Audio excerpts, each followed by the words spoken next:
Unholy Incantations. Stay tuned.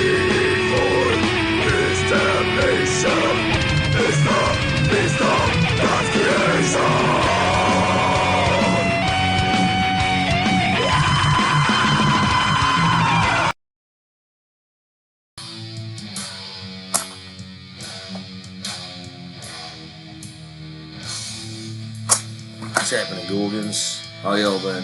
Hope everyone's having a good week, or had a good week, or weekend.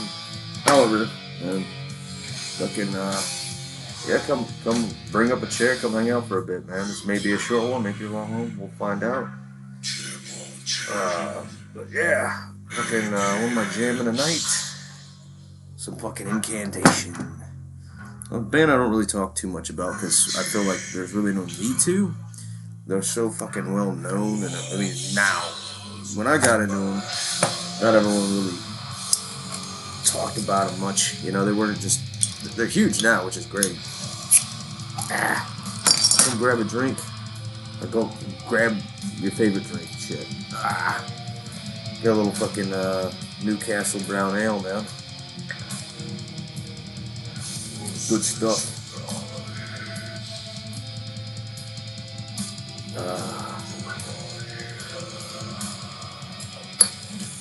Cheers, man. Okay.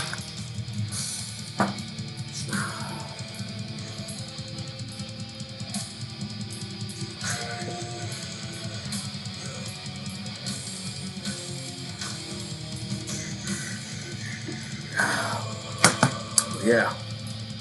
Incantation.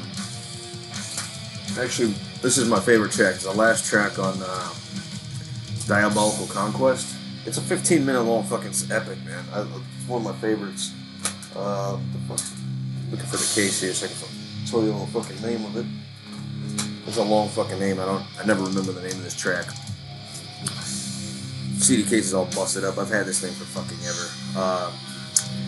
Into Infinite Twilight, Majesty of Infernal Damnation. Fucking hard track to remember, but as far as like the title, fucking great. I always considered this is off the Diabolical Conquest record, which is probably, it may be my second to favorite to Onward to Golgotha. I also like Moral Throne Nazarene.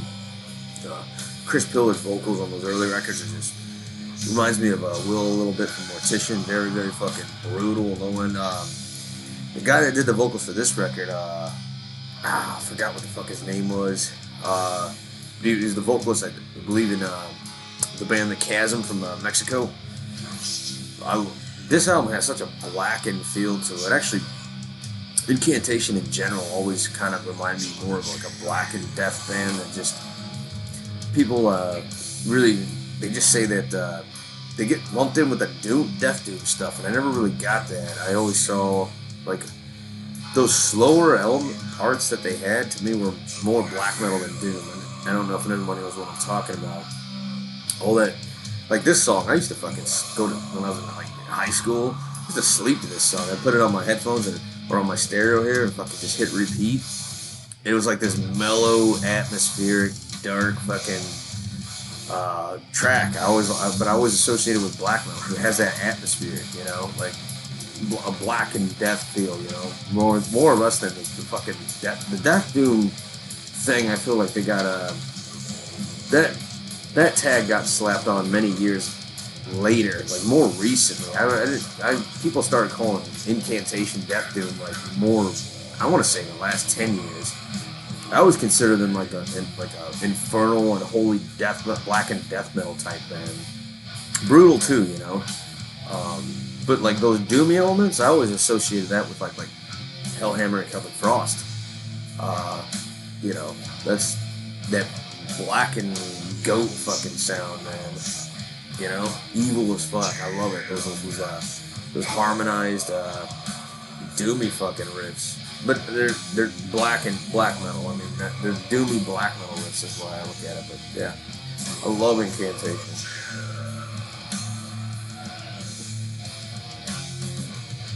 My first album from them was actually The Infernal Storm. When I know it's not like a favorite amongst, but when I was actually started listening to these guys in junior high, I was at I remember seeing the ad for Blasphemie and Metal Maniacs, and then I was like, "Who's this underground like legend band?" Like nobody, they weren't really, a worship band at that point. At least not so few years later. They seemed to explode. I mean, a lot of bands did kind of try to copy their sound because it was simplistic, but nevertheless, don't get that wrong. Just because something's simplistic doesn't mean it's not good. It takes a lot of ability to write good music that's simple. That's actually harder to write simple music than it is complex. So their style was very easy to copy and paste, and a lot of bands did after Alan Moore with Go Gothic came out. A lot of bands did try to like take that sound and water it down and make it more fucking generic, just because it was easier to play. But I don't know, this track, total fucking black metal, man. But yeah, you can prove me wrong, but I still consider this Incantation more of a black and death band than death doom. But yeah, junior high, I was heard about Blasphemie, saw an ad, and then I was at a used record store, used CD record store, and I was flipping through, and I found the Incantation albums. And I was like, oh shit, I remember seeing this ad with this fucking super fucking legend underground dark fucking band, because the logo really stuck out. I didn't know shit about Incantation. I just saw the ad, and I remember, I was like, oh man, I'm gonna buy this, because like I remember looking at it. So it was the Infernal Storm, and I took it home and I fucking loved it. It was so dark, and it was very. Dave Kurlos played on Malevolent Creation and Suffocation. He did the drums for that record. And I loved it, man. It was just, I remember some of the slower tracks doing the same thing, like hit and repeat, and like I would sleep to Incantation fucking songs, man. But yeah, they became one of my favorite bands, and they were pretty groundbreaking for me, because it furthering my at the time, like learning guitar and shit. It gave me more ideas for writing riffs and learning shit. And Incantation was a good band to start with. One of the bands I started out trying to figure out how to mimic and play in my early years of just starting to play guitar. So.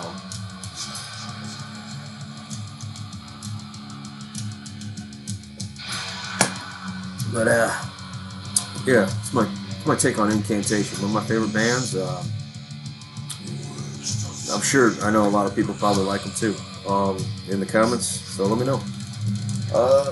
Last week's band, a little band called they played at the end. Fucking hot. From Texas, man. They got a bit of a story behind this band. Now, this is, if you guys aren't familiar with El Necron's channel, he's pretty prominent in the YouTube underground extreme metal community. I love his channel. Like if you don't, press pause, go check out El Necron. Dude to me, he's pretty fucking. He's got a pretty good catalog in the underground as far as like musicianship and the things that he's done and has been a part of. Anyways, like his channel, like. If you want to hear something new or discover new music, he's one of the best to me, like channels to do that with. The black and death metal fucking. He does, that's like his whole thing. He does like live streams every week, and then during the day, like work days, during the week. Excuse me.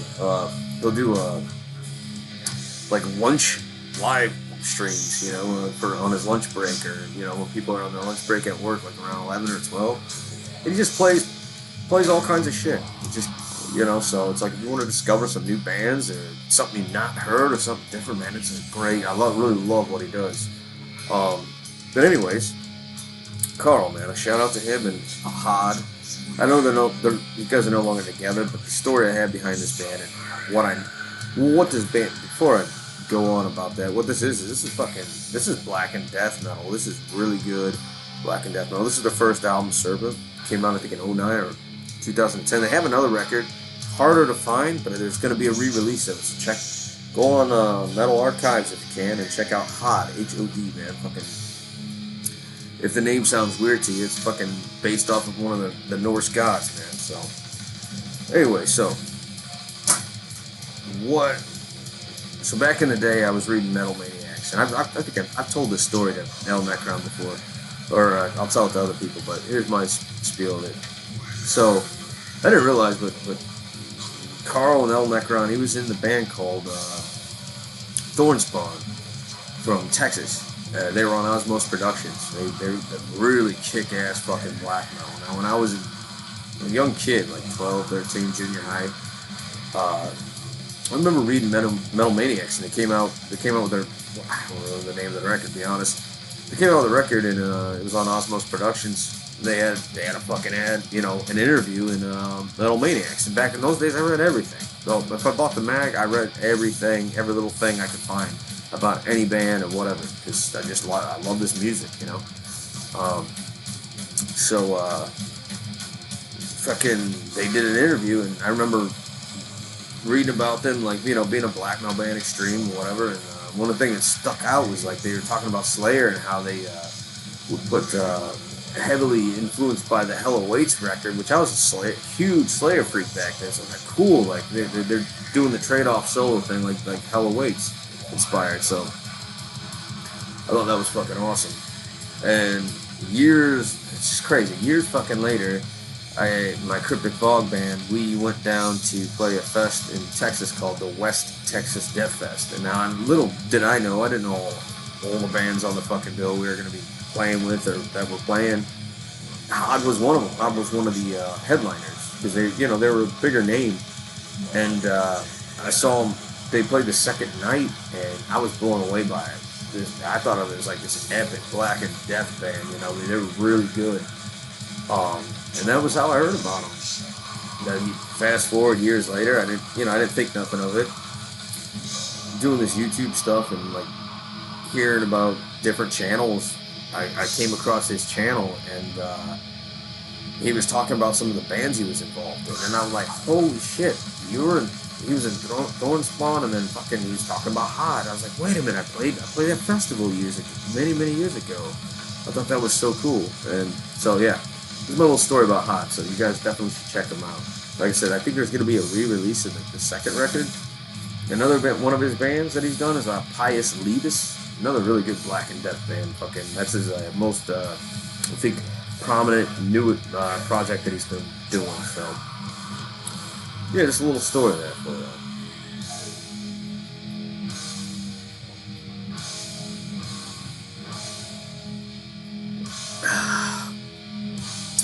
I'm about finished here with this. I think like I said, it's probably going to be a bit of a shorter one. So yeah, HOD, Incantation. Played a show many years ago. I do have one funny story about Incantation though. I've only seen them once, and it was when Kyle Severn was in the band.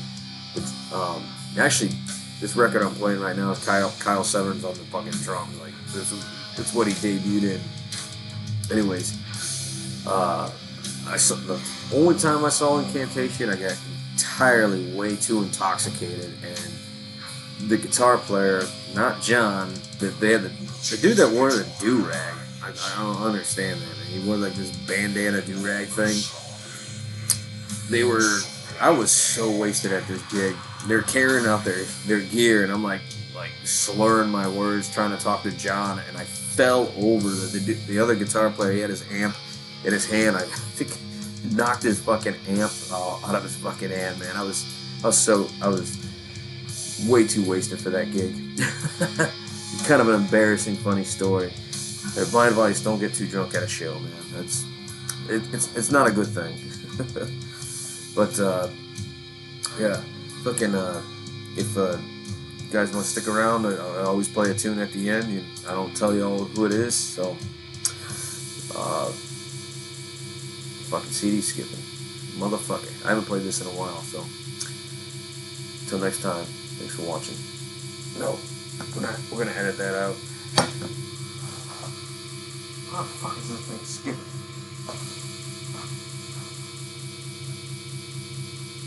Right at the fucking end.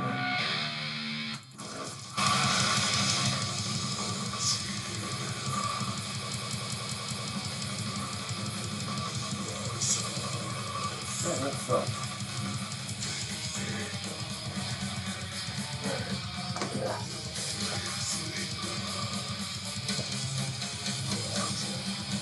Yeah, at the end of these, I always, at the end of these, I always play a band at the end. I don't talk about them until the next week, the next video, whatever. The new subscribers, old subscribers, man, fucking thank you all. Everyone that supports this channel, watches, man, likes, comments, fucking, I appreciate all that shit. All the support helps, man. So, till next time, man. Thanks for watching. Stay tuned.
Incantation.